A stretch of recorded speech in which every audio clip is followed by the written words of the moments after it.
Hello welcome dear friends, welcome back to my channel from JPR law. आप सभी का मेरे इस चैनल पे स्वागत है। तो डियर फ्रेंड्स, आप सभी का प्रिपरेशन आई होप अच्छा चल रहा होगा। तो दोस्तों, आज की इस वीडियो में हम बात करेंगे जो एनएमएमएस और एनटीएससी क्लास में जो एग्जाम में मेट का पेपर होता है, आप सभी को पता ही है। तो उसमें कुछ मैथ्स के अलावा हमको कुछ ऐसे अपने माइंड में जो मेंटली होते हैं, जिसको हम अपने दिमाग से के थ्रू, यानी कि हम वहाँ पे अपना माइंड का यूज करके अच्छे तरीके से उस क्वेश्चंस को किस तरीके से हम उसको सॉल्व कर सकते हैं। इस तरीके के जो हमको शब्द दिए रहेंगे, है ना, तो उन शब्दों को हमको इस वे में इस तरीके से जमाना है। और भी बहुत सारे हिंदी के टॉपिक्स भी हैं, बट हम जो नेशनल मिस मेरिट परीक्षा और एनटीएससी में जो इम्पोर्टेंस है, उसमें एक है अर्थपूर्ण आरोही क्रम में जमाना शब्दों को, और एक होता है कथन में हमको निष्कर्ष निकालना रहते हैं, सत्य और असत्य कथन की। तो ये सब टॉपिक्स रहते हैं, 2 से 3 टॉपिक्स रहते हैं, और इन 2 से 3 टॉपिक्स पे हर साल आपको 10 से 12 प्रश्न आते ही आते हैं एनटीएससी वालों के लिए। और आपका एग्जाम जो कि 100 मार्क्स के होंगे, 100 मार्क्स के होना है, 100 मार्क्स के, और ये 100 क्वेश्चन भी रहेंगे आपके पास में। 100 क्वेश्चन रहेंगे और 100 प्रश्न, यानी कि एक प्रश्न 1 नंबर के रहेंगे। ये यहाँ तक क्लियर है कि आपका जो पेपर है वो 100 मार्क्स का होगा, मेड और सेट दोनों, तो 200 मार्क्स के होने हैं। तो दोस्तों, जो एनटीएससी और एनएमएमएससी, इन दोनों में इंपॉर्टेंट जो हमारे हिंदी में लॉजिकल प्रश्न रहते हैं, जिनको हमको लॉजिक के थ्रू, मेंटली दिमाग के थ्रू वहाँ पे अपना माइंड यूज करके सॉल्व करना रहता है। तो उससे रिलेटेड कुछ 2 से 3 टॉपिक है। उन्हीं टॉपिकों में से एक है अर्थपूर्ण आरोही क्रम में जमाना। शब्द जो रहेंगे उनका जो अर्थ है, उस अर्थ के आधार पर उसको हम आरोही कहने का मतलब हमको बढ़ते क्रम में जमाना है शब्दों को। हमको शब्द दिया रहेगा और इसको हमको जो कि उसके अर्थ के आधार पर, जो उसका अर्थ है शब्द का, उस आधार पे उसको हमको बढ़ते क्रम आरोही क्रम में जमाना रहता है। तो इस टॉपिक से आपको हर साल 4 से 5 प्रश्न आते ही आते हैं, है ना। और एक जो प्रश्न रहते हैं, एक और टॉपिक रहता है सत्य कथन, जांच करनी रहती है हमको निष्कर्ष के लिए, ठीक है। तो लेकिन आज के इस वीडियो में हम बात करेंगे जो शब्द रहेंगे उनका अर्थ के आधार पर हम आरोही क्रम में उनको जमाना रहता है, ठीक है। तो चलिए शुरू करते हैं आज के इस क्लास को। और आप सभी को अगर नेशनल मिस मेरिट परीक्षा और एनटीएससी कंपटीशन एग्जाम की तैयारी करनी है, तो आप सभी हमारे चैनल को सब्सक्राइब कर बेल आइकन की नोटिफिकेशन ऑन कर लेना, और वीडियो कैसे लगा कमेंट सेक्शन में जरूर बताना। जो भी डाउट्स रहते हैं उसको बताना, ताकि हम उसको क्लास में क्लियर कर सकें, ठीक है। तो दोस्तों, जैसा कि अब हमको यहाँ तक तो क्लियर है कि हमारा पेपर तो 100 मार्क्स का होगा। उसमें से जो टॉपिक है, इस टॉपिक के प्रश्न अब हम जो कि यहाँ पे लिखते हैं, फिर किस तरीके से हमको सॉल्व करना है उसको भी जानेंगे, ठीक है। तो दोस्तों, अगर आप इस दोनों कॉम्पिटिशन एग्जाम की तैयारी कर रहे हैं वो स्कूल लेवल पे, तो ये जो मेरा चैनल है ये आप सबके लिए बहुत ज़्यादा हेल्पफुल है। इसलिए आप सभी हमारे चैनल को सब्सक्राइब करके बेल आइकन की नोटिफिकेशन ऑन कर लेना, ताकि आपको हमारी जो लेटेस्ट अपडेट है वो आप तक पहुंचती रहे, ठीक है। तो दोस्तों, आज की इस क्लास को मैं बिना किसी तरीके शुरू करता हूँ। वीडियो को लाइक शेयर सब्सक्राइब जरूर करें। तो चलो आज की इस क्लास को शुरू करते हैं। कुछ इस प्रकार से हमारे प्रश्न हैं। प्रश्न को देखिए, शब्द है ना। अब यहाँ पे हम इन शब्दों को उनके अर्थ के आधार पर उसका सही क्रम क्या है उसको लिखना है, और उस पे हमको राइट ऑप्शन कौन सा है ये सेलेक्ट करके आगे बढ़ना है। देखिए, पहला आकाशगंगा, सेकंड नंबर पे सूर्य, थर्ड नंबर पे चंद्रमा, और चौथे नंबर पे पृथ्वी, पांचवें नंबर पे तारे। तो अब हम चलते हैं अंतरिक्ष में। तो वहां पे सबसे छोटा, हमको यहाँ पे आरोही क्रम में बोला है, तो उसमें जो इसका सबसे छोटा जो कारक है वो सबसे पहले रहेगा, फिर उससे बड़ा, फिर उससे भी बड़ा। देखिए, हम अंतरिक्ष में जो जाएंगे में सबसे छोटे जो कारक है, सबसे जो छोटा कारक है, फिर उससे बड़ा, फिर उससे भी बड़ा, और फिर लास्ट में जो सबसे बड़ा वो। तो कहने का मतलब हमको जो सबसे छोटा मूल बिंदु है उसको सबसे पहले करना है, फिर उससे बड़ा, फिर उससे बड़ा, फिर लास्ट में जो मूलतः बड़ा है वो।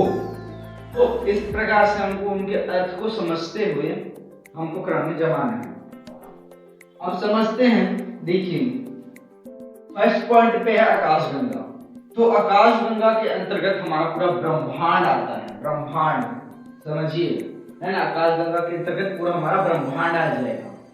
ब्रह्मांड कहने का मतलब पूरा संसार, विश्व। अब यहाँ पे सूर्य दूसरे नंबर पे। तो जो सूर्य है वो पूरे जो ग्रह हैं उनके सौर परिवार में जो सबसे फर्स्ट पॉइंट होता है सूर्य, जिसकी वजह से ग्रहों पे जीवन उचित हो पाया है, सूर्य। फिर थर्ड नंबर पे है चंद्रमा। चंद्रमा हमारे पृथ्वी का एक तारा है, प्राकृतिक। और फिर है चौथे नंबर पे पृथ्वी, फिर पांचवें नंबर पे तारे। तो फर्स्ट ऑप्शन चेक करते हैं क्या ये रूल्स फॉलो कर रहा है। चौथे नंबर पे पृथ्वी। हम सबसे इसमें सबसे पहले छोटा पृथ्वी को लेते हैं, ठीक है। क्वेश्चन पेपर भी हम एक बार देख लेते हैं, है ना। अब इसमें एक और ऑप्शन है, मैं इस ऑप्शन को यहाँ पे लिखना ही भूल गया, उस ऑप्शन को मैं यहाँ पे लिख लेता हूँ, ठीक है। इसमें तीसरा पहले, चौथा फिर इसके बाद, फिर चौथा के बाद दूसरा दिया है, दूसरे के बाद यहाँ पे पांचवा दिया है, और पांचवे के बाद पहला दिया है, ठीक है। ये तीन ऑप्शन है हमारे पास, ठीक है। तो यहाँ पर थोड़ा सा मिस्टेक था। अब हम फर्स्ट ऑप्शन चेक करते हैं। देखिए यहाँ पे इसका अर्थ समझते तो आकाशगंगा पूरा ब्रह्मांड है, ये सबसे बड़ा पोर्शन हो जाएगा। सूर्य, सभी ग्रहों में सूर्य की वजह से ग्रहों में जीवन उचित है। फिर है चंद्रमा, तो वो एक प्राकृतिक जो है कि प्राकृतिक उपग्रह है, ठीक है। और जो पृथ्वी है वो ग्रह है, और जो तारा है, देखिए आकाशगंगा में ही तारामंडल होता है, और तारामंडल से ही जो हमारा सौर परिवार है वो रहता है। तो सौर परिवार में सबसे छोटी इकाई क्या है यहाँ पे, उसको देखना है। तो फर्स्ट ऑप्शन मैं चेक करता हूँ। चौथे नंबर पे पृथ्वी दिया है, तीसरे नंबर पे चंद्रमा को दिया है, दूसरे नंबर पे सूर्य, और फर्स्ट नंबर पे आकाशगंगा। देखिए यहाँ पे आप समझेंगे, प्रयास करेंगे, हमें यहाँ पे पृथ्वी को सबसे छोटा माना गया है, उसके बाद चंद्रमा को, फिर सूर्य को, फिर तारे को, फिर आकाशगंगा को। ये तो क्लियर है, लेकिन यहाँ पे जो पृथ्वी है इसको सबसे छोटा मूलतः बिंदु लिया गया है, जो कि ये ऐसा नहीं होना है, क्योंकि जो सौर मंडल है उसमें उपग्रह सबसे छोटे रहेंगे, उपग्रह के बाद ग्रह रहेंगे, ग्रह के बाद जो सूर्य है जिसकी वजह से ग्रहों पे जीवन है वो रहेगा। और वो सूर्य कहने का मतलब जो सौर परिवार है वो तारे, जो तारामंडल है वहां पे वो जो है कि रहते हैं, है ना, सौर परिवार। और वे जो तारामंडल है वो पूरा ब्रह्मांड है, आकाशगंगा में है। तो इसी चीज को समझना है। तो फर्स्ट ऑप्शन तो हमारा रूल्स फॉलो नहीं कर रहा, क्योंकि इसमें ग्रह को, पृथ्वी को लिया गया, फिर उसके बाद जो उपग्रह है चंद्रमा को लिया गया, फिर सूर्य को, फिर तारे को और आकाशगंगा को। तो ये जो है कि ऑप्शन जो है कि गलत है, ये हमारा रूल्स फॉलो नहीं कर रहा।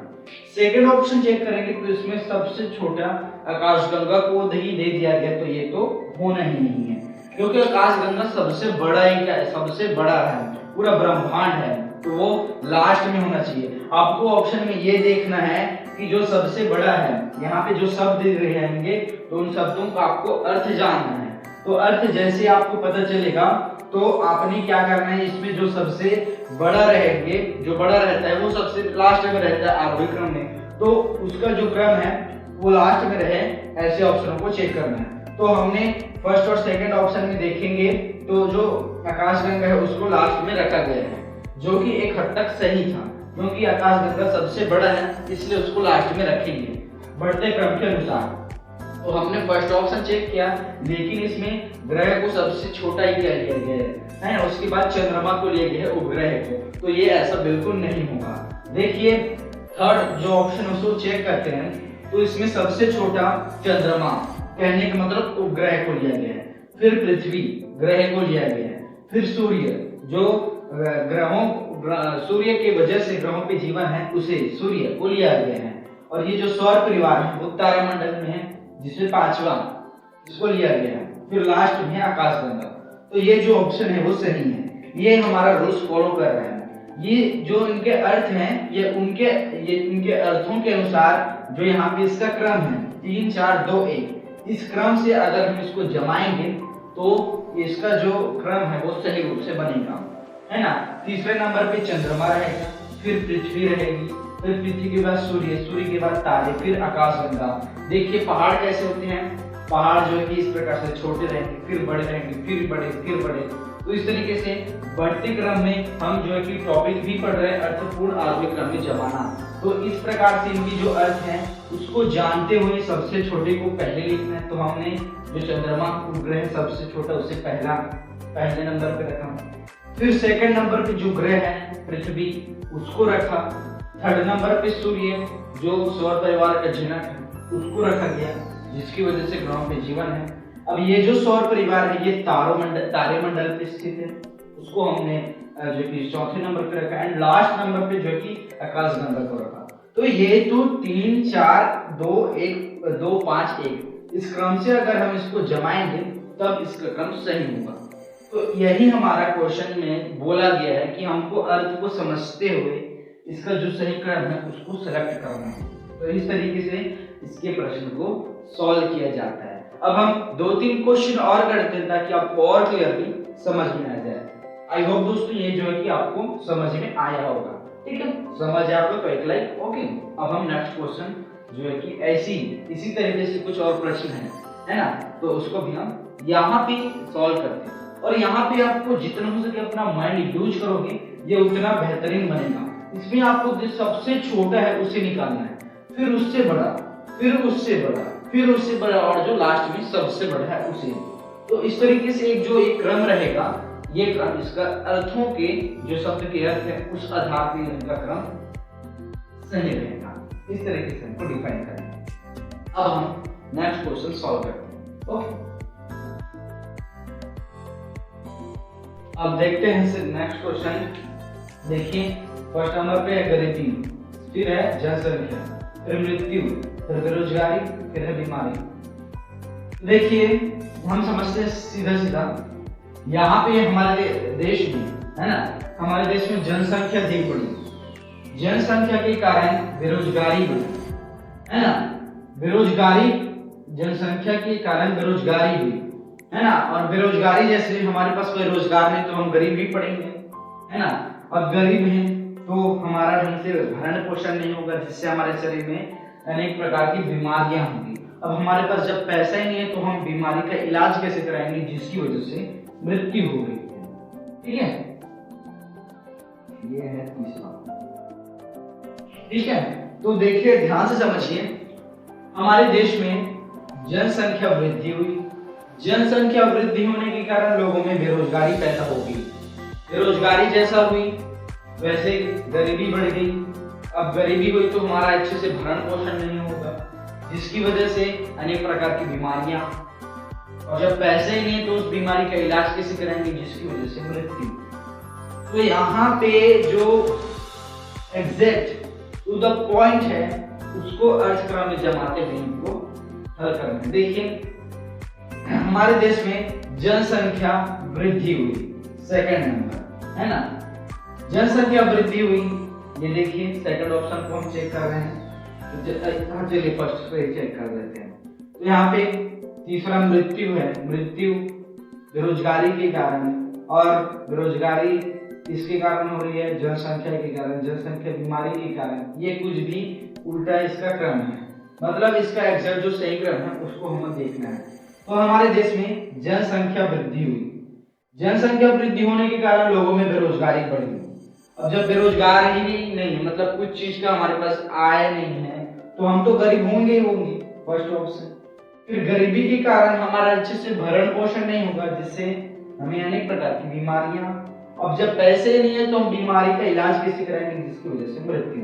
तो इस तरीके से जनसंख्या दूसरा नंबर, फिर जनसंख्या का कारण बेरोजगारी चौथा नंबर, बेरोजगारी का कारण गरीबी पहला नंबर, और गरीबी के कारण बीमारी पांचवा नंबर, और बीमारी का कारण मृत्यु तीसरा नंबर। ये जो सेकंड ऑप्शन है ये अर्थपूर्ण आरोही क्रम में ये व्यवस्थित रूप से है, क्योंकि जनसंख्या वृद्धि होने के कारण बेरोजगारी बढ़ी, बेरोजगारी से लोगों के पास आय कम हुआ, जिससे वे गरीब होने लगे।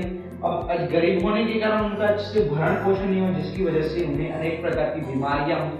अब जब पैसा ही नहीं है तो भी उस बीमारी का इलाज कैसे करेंगे, तो उनसे मृत्यु होगी। तो इस तरीके से ये जो 2 4 1 5 3 यहाँ पे इसका जो क्रम है, इसको हम अगर इस वे में जमाएंगे तो इसका जो अर्थपूर्ण जो क्रम है वो सही रहेगा, वो एग्जैक्ट रहेगा।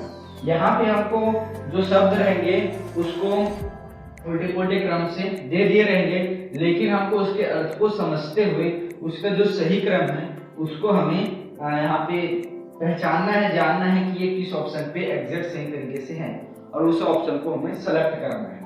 तो इस तरीके से आपको वहाँ पे तुलना करना है कि क्या हो सकता है ना। देखिए सबसे पहले समझेंगे गरीबी, गरीबी दी है तो देखिए गरीबी का कारण क्या है। गरीबी जब हम रोजगार प्राप्त नहीं करेंगे तो गरीब तो होनी ही होनी है। अब बेरोजगार क्यों है, क्योंकि जनसंख्या भी बढ़ गई है, जनसंख्या बढ़ गई है जिसके हमारे पास रोजगार नहीं है, हम बेरोजगार हैं। बेरोजगार है तो गरीब तो होंगे ही होंगे, जिससे हमारा भरण पोषण नहीं होगा तो हमें अनेक प्रकार की बीमारियां होंगी। अब बीमारी होंगी तो पैसा नहीं तो इलाज नहीं होगा। अब कुछ लिमिट तक ही हम बीमारी से फाइट कर पाएंगे, और ऐसा समय है जहाँ पे बीमारी से फाइट नहीं कर पाएंगे वहाँ पे मृत्यु। तो ये इसका जो सही क्रम है उसको हमें सेलेक्ट करते हुए बढ़ना रहता है, उसको समझना है। बस यही चीज है कि आपको इसकी जो नेचर है उसे समझना है, ये कहना क्या चाह रहा है, उसके बाद आप इजीली तरीके से इसको सॉल्व कर सकते हो। चलिए और नेक्स्ट क्वेश्चन सॉल्व करते हैं। अब देखिए क्वेश्चन क्या है। देखो जो भी क्लास होते हैं उसको एकदम फोकस के साथ पढ़ो ताकि क्लियरली आपको समझ में आए, क्योंकि इसमें आप सभी का ही प्रॉफिट है। इसलिए मैं बोल रहा हूँ कि आप सभी अगर कोई भी चीज को कर रहे हो तो उसको एकदम से तरीके से करो, अगर नहीं कर रहे हैं तो सीधा से वहां पे आउट हो जाओ, ठीक है। तो आप जो भी चीज करो एकदम कॉन्सेंट्रेट के साथ करो और उसमें जरूर सफल होगे। और इस मैं जरूर सफल होऊंगा, कुछ सोच कर करो, कोई भी चीज कर रहे हो तो मुझे इस चीज को पाना है। इस तरीके से कोई भी चीज के लिए जब पागलपन हो जाओगे तो वो चीज आपको लिए फिदा हो जाएगी और आपको वो चीज मिलनी ही मिलनी है। इसलिए पूरे कॉन्सेंट्रेट के साथ क्लास पे रहो, ठीक है। तो देखिए अब हम बात करते हैं थर्ड क्वेश्चन। थर्ड क्वेश्चन पे क्या देखियो, पहला है तहसील, दूसरे नंबर है जिला, तीसरा है राज्य, फिर चौथे नंबर पे गांव है शहर, फिर पांचवें पे देश है। तो इनके जो अर्थ हैं उस आधार पे हमको इनका जो सही क्रम, यहाँ पे तीनों ऑप्शन में से कोई एक जो है कि एक ऑप्शन पे इसका सही क्रम है तो उसको ही हमें सेलेक्ट करना है। तो सबसे पहले अर्थ समझते हैं। देखिए हमें पता है कि गांव या शहर मिलकर तहसील बनाते हैं, है ना। गांव या जो शहर है, गांव जो भी शहर है वो मिलकर तहसील बनाएंगे, तहसील मिलकर जिला बनाएगा, और जिला जो है कि मिलकर राज्य बनाएगा, राज्य मिलकर के देश बनाएगा। क्योंकि जो इसकी मूलतः इकाई है वो गांव है। जो देश रहेगा उसका एकदम मूलतः बिंदु क्या होगा, गांव। फिर गांव से तहसील बनता है ना, और तहसीलों से फिर जिला बनता है, और अनेक जिलों से राज्य बनता है, और अनेक राज्यों से देश बना है। तो इस प्रकार से इसका जो हमें अर्थ समझना है, और अर्थ के बाद इसका जो सही क्रम है उसे देखना है। तो चलिए फर्स्ट नंबर को चेक करते हैं। तो फर्स्ट नंबर पे सीधा पहले राज्य बनेगा, राज्य मिलकर के गांव या शहर बनाएगा। तो ये तो गलत है ही, ये ऑप्शन ही गलत है ना। सेकंड नंबर पे चेक करते हैं। तो देश मिलकर के क्या बनाएगा, राज्य बनाएगा। तो ये गलत ही है, ये भी ऑप्शन गलत है। थर्ड नंबर को चेक करें आप। तो चौथे नंबर पे गांव या शहर, गांव या शहर मिलकर तहसील बनाएगा। फर्स्ट नंबर पे तहसील, तो गांव या शहर मिलकर तहसील बनाएगा।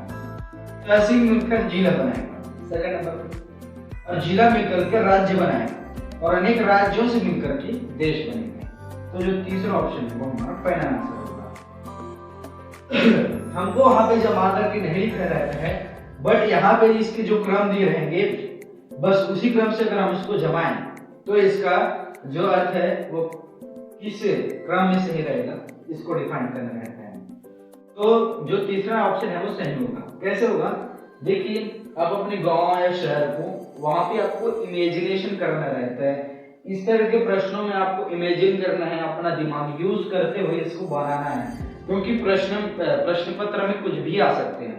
मैं बस आपको एक आइडिया दे रहा हूँ कि किस तरीके से सॉल्व करना है और किस तरीके से प्रश्न आ सकते हैं, इसीलिए ध्यान से देखिए क्लास को। तो देखिए सिंपल है, गांव या शहर मिलकर तहसील बनाते हैं, है ना, और जो तहसील है अनेक तहसील मिलकर जिला बनाएंगे।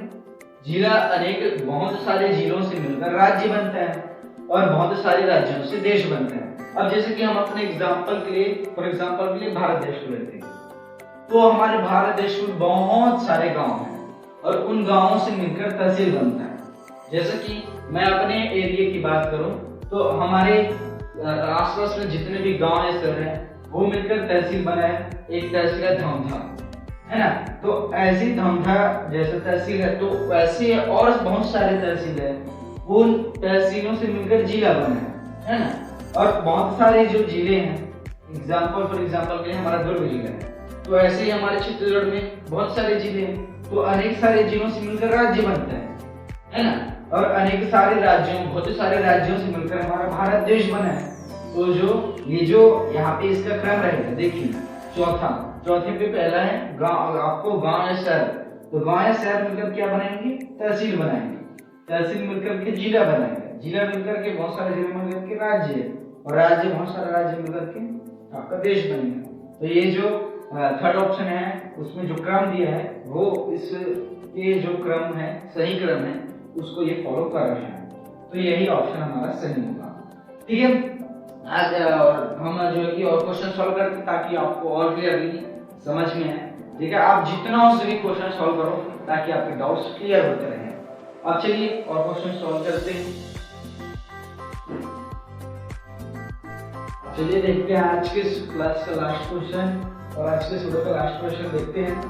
चौथा प्रश्न है, फर्स्ट है टेबल है, फिर है वृक्ष, फिर लकड़ी, फिर बीज, फिर पौधा। तो ये इस प्रकार से एक उल्टे क्रम पे है। तो इसका जो यहाँ पे क्रम दिया है तो उसमें से सही क्रम में से जो ऑप्शन है, इन ऑप्शन में जो क्रम दिए हैं, अगर हम इस क्रम के अनुसार इसको जमाएं तो कौन सा ऑप्शन सही क्रम को फॉलो करेगा, इसको सेलेक्ट करना है, चयन करना है, तभी हमारा आंसर सही होगा। तो देखिए यहाँ पे आप देख सकते हैं, आप यहाँ दिमाग लगाएंगे, बीज है तो बीज से क्या होता है, पौधा बनता है, फिर वो धीरे धीरे वृक्ष बनता है, फिर वृक्षों की कटाई करते हैं तो हमको लकड़ी प्राप्त होता है, और उस लकड़ी से हम टेबल बनाते हैं, कुर्सी बनाते हैं, जो भी फर्नीचर सामान है वो बनाते हैं। ठीक है, देखिए समझिए क्या होता है, एक छोटा सा बीज होता है ना, और वो धीरे धीरे पौधा बनता है, फिर वो पौधा धीरे धीरे वृक्ष बनता है, फिर वो वृक्ष की हम कटाई करते हैं जिससे हमको लकड़ी प्राप्त होती है, और उस लकड़ी का उपयोग हम टेबल, कुर्सी, फर्नीचर वगैरह बनाने करते हैं। तो देखिए फर्स्ट ऑप्शन चेक करते हैं, चौथा बीज आ गया, फिर पांचवे पे पौधा, बीज से पौधा बना, फिर पौधे से हमको लकड़ी प्राप्त हुआ, और उस लकड़ी से वृक्ष, और फिर वृक्ष से टेबल। तो ये इस प्रकार से कुछ सही क्रम नहीं बन रहा। सी ऑप्शन को चेक करें तो इस पे वृक्ष से लकड़ी, और फिर लकड़ी से टेबल, है ना, और यहाँ पे उसके बाद हमको टेबल से बीज कहाँ प्राप्त होगा, और उस बीज से पौधा। यहाँ पे कुछ क्रम जम ही नहीं रहा है, इसमें से जो इसका अर्थ है वो सही रूप से, सटीक रूप से ये दोनों ऑप्शन फॉलो ही नहीं कर रहे हैं। देखिए यहाँ पे बीज से पौधा बनेगा, है, और फिर पौधे से हमको लकड़ी कहाँ प्राप्त होता है, पौधा तो सिर्फ एक छोटा सा पौधा ही होता है, पत्ते होते हैं, उसमें ना तो उतने ज़्यादा तने होते, कुछ नहीं होते, तो हमको वहाँ से लकड़ी प्राप्त ही कहाँ होगा, जिससे ये ऑप्शन गलत है। ये वाला तो गलत ही है, क्योंकि यहाँ पे हमको सीधे सीधे वृक्ष लकड़ी से टेबल, फिर बीज का, फिर पौधे का दे दिया है। तो भाई ऐसा जो कि जो क्रम है ये फॉलो नहीं कर रहा है। वैसे चेक करें, जहाँ पे ये चौथा है, यहाँ पे अच्छे से क्लियर कर लेते हैं। तो बीज है, बीज धीरे धीरे पौधा बना, पौधों से वृक्ष बना।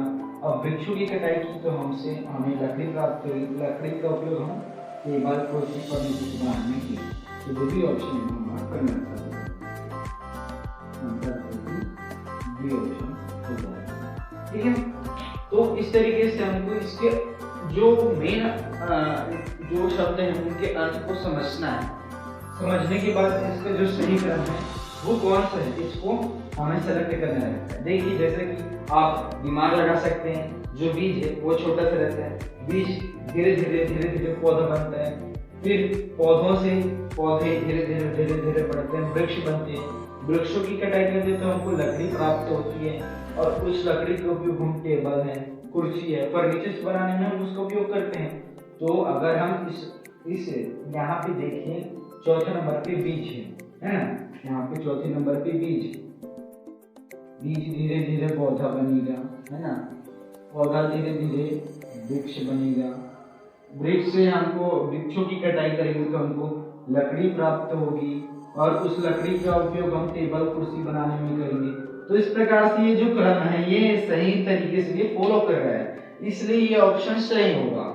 तो आपको यही जानना है और यही सटीक तरीके से देखना है, शब्दों को अर्थ, जो शब्द है उनका अर्थ समझना है, और इसका सही क्रम कौन सा है ये जानना है। तो इस तरीके से दोस्तों इसके प्रश्नों को सॉल्व करना है, और हर साल इस टॉपिक से आपको 3 से 5 प्रश्न मिलेंगे ही मिलेंगे। तो आई होप आज की ये क्लास आप सभी के लिए बहुत ज़्यादा हेल्पफुल रहा होगा। तो एक लाइक प्लीज मेरे लिए, एंड शेयर कीजिए उन दोस्तों के साथ जो इस एग्जाम की तैयारी कर रहे हैं, क्योंकि वो भी इस चैनल से जुड़ करके धमाकेदार तरीके से तैयारी करेंगे। और देखिए, जितने जो भी टॉपिक्स मैं पढ़ाता हूँ, अब वहाँ भी आप पढ़ा दिया मैंने, नोट्स बना दिए, लेकिन आपके पास प्रश्नों का भंडार नहीं है, तो आप क्या करेंगे, मेरा एक लेटेस्ट वीडियो है, आप उसको आई बटन के नीचे जाकर के देखोगे तो आपको पिछले 10 सालों के जो क्वेश्चन पेपर है वो किस तरीके से अपने मोबाइल में आपको डाउनलोड करना, उसका PDF वो उस वीडियो में क्लियरली बताया गया है। तो आप इस वीडियो के डिस्क्रिप्शन बॉक्स में भी चेक करोगे तो उसका लिंक मिलेगा, आप उस वीडियो पे जाओगे तो देखना, वहाँ पे आपको 10 साल से जो भी पिछले प्रश्न पत्र हैं वो आपको अवेलेबल हो जाएंगे अपने मोबाइल पे, किस तरीके से होगा उसको उस वीडियो पे बताया गया है। तो आज की इस क्लास में मैं इतना प्रिपेयर करता हूँ दोस्तों, आज के इस टॉपिक का हम इतना ही करेंगे। नेक्स्ट क्लास में हमारा और भी टॉपिक है, उसका प्रिपरेशन करेंगे। तो मिलते हैं दोस्तों नेक्स्ट क्लास में, तब तक के लिए अच्छे से पढ़ाई कीजिए, बेस्ट ऑफ लक। और आज की इस क्लास में इतना ही, और वीडियो को एंड तक देखने के लिए धन्यवाद। चैनल को सब्सक्राइब करना बिल्कुल ना भूलें, और ऐसी जानकारी के लिए हमारे इस चैनल पे जो सब्सक्राइब के साइड में घंटी का जो आइकन उसको क्लिक करें, ताकि आपको लेटेस्ट अपडेट मिलती रहे। ओके, तो चलिए बेस्ट ऑफ लक, अच्छे से तैयारी करो और अपने एग्जाम में अच्छे तरीके से परफॉर्म करो। ओके।